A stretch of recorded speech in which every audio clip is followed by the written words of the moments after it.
Hi all, welcome to Sai Nirvani YouTube channel. ఈరోజైతే మన ఛానల్లో కొర్రల కిచిడి ఎట్లా చేసుకోవాలో చూద్దాం. దీనికోసం అయితే నేను నైట్ 2 గ్లాస్ ఆఫ్ కొర్రలు అండి మంచిగా వాష్ చేసుకొని వాటర్ పోసి నానబెట్టుకున్నాను అండి. సో మార్నింగ్ వరకు ఇక్కడ చూస్తున్నారు కదా మంచిగా నానిపోయినాయి. సో ఇవి ఈజీగా కూడా ఉడికిపోతాయండి. సో ఇప్పుడు స్టవ్ మీద గిన్నె పెట్టుకొని 1 గ్లాస్ పెసరపప్పు వేసుకొని మంచిగా వేయించుకోవాలండి సిమ్లో.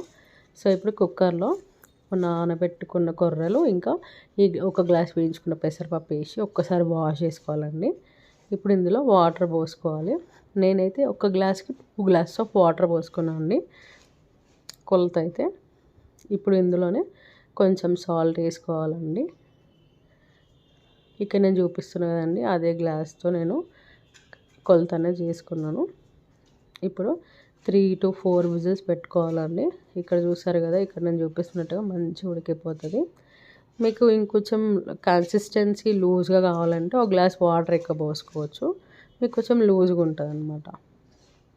లేదు ఇలానే కావాలనుకుంటే 1 గ్లాస్కి 2 గ్లాస్ పోసుకోండి. ఇప్పుడు స్టవ్ మీద ఒక గిన్నె పెట్టుకొని అందులో 1 స్పూన్ నెయ్యి, ఇంకొక స్పూన్ ఆయిల్ వేసుకోవాలండి. ఇప్పుడు సన్నగా తరుక్కున్న పచ్చిమిర్చి, క్యారెట్, బఠానీ అవి ఇందులో వేసుకోవాలండి. వేయించుకున్నాక ఇవి మంచిగా ఫ్రై అవ్వడానికి కోసం మనం కొద్దిగా సాల్ట్ వేసుకోవాలండి. ఆల్రెడీ మనము అక్కడ ఉడికేటప్పుడు వేసుకున్నాం కదండి, అందుకే కొంచెం వేసుకోవాలి. ఇప్పుడు అట్లనే ఒక 4 నుంచి 5 మిరియాలు దంచేసుకోవాలి. ఇంకా కొత్తిమీర వేసుకోవాలండి. ఇంకా మీకు వేరే వెజిటేబుల్స్ కావాలంటే కూడా వేసుకోవచ్చు అండి, ఆప్షనల్. ఇప్పుడు నాకు అవైలబుల్ అయితే ఇవి ఉన్నాయి కాబట్టి నేను ఇవి వేసుకున్నాను. మీకు కావాలంటే మీరు కర్రీ లీవ్స్ కూడా వేసుకోవచ్చు. ఇప్పుడు ఇవన్నీ మగ్గడానికి కోసం ఇప్పుడు కొంచెం పసుపు వేసుకోవాలండి. ఇప్పుడు ఈ మగ్గడానికి కోసం నేను 1 టీ గ్లాస్లో 1/2 గ్లాస్ వాటర్ పోసుకొని సిమ్లో పెట్టుకుంటామండి. ఇక్కడ చూసారు కదా మంచిగా మగ్గిపోయినాయి. ఇప్పుడు ఒకసారి మంచిగా మిక్స్ చేసుకుంటే చూసారు కదా బఠానీ, క్యారెట్ అన్నీ మంచిగా ఉడికిపోయినాయి. ఇప్పుడు ఈ ఉడికిన క్యారెట్ బఠానీని ఇప్పుడు ఈ కొర్రల మిశ్రమంలో ఒకసారి వేసి మంచిగా మిక్స్ చేసుకోవాలండి. ఇది అనేది చాలా హెల్తీ రెసిపీ అండి.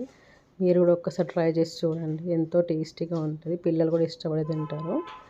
ఇప్పుడు నాకు ఇందులో కాజు కూడా వేసుకోలేదు నేను, మాకు ఆప్షనల్గా నెయ్యిలో కొంచెం కాజు వేపుకొని వేసుకున్నాను అండి. మీకు ఇష్టం ఉంటే మీరు కూడా వేసుకోవచ్చు. Thank you for watching. So కొర్రల కిచిడి రెడీ.